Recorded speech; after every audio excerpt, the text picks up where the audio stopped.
Well, many of us have spent time on the beach building sandcastles, but one lawyer takes that step further by using his side talent to preserve history. Our Andrew Gordon sat down with the Georgia Sandman to hear his story. I guess you could say it's somewhat addictive. Others might call it a passion. A passion that started for Dylan Mulligan just after he started walking.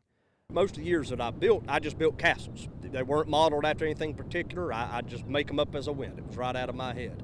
Within the past year, Dylan started creating sand sculptures of local landmarks, such as the Georgia lighthouses and the Tattnall County Courthouse. Seeing Dylan's creations online prompted an idea for local photographer William Harrell. I was down at St. John's Cathedral early one morning before sunlight, and I took a photograph and I said, man, he might be able to build this. My passion is history, particularly historic buildings. I've always loved historic preservation. And so I got to thinking, I said, I can turn this into a good way to highlight old historic buildings. By using Harrell's photos, Mulligan crafted the Cathedral of St. John the Baptist on Pelican Island. This is going to be the foundation for the church spires.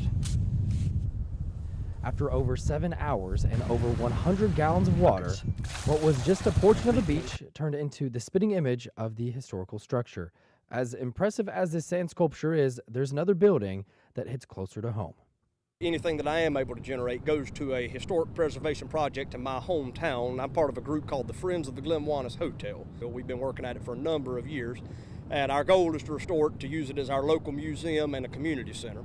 A goal that Dylan Mulligan hopes to achieve one shovel at a time. I love being on the coast. I've grown up on the Georgia coast all my life. I love being out here in God's creation, and being able to do something like this is just therapeutic. On Pelican Island, Andrew Gordon, WTOC.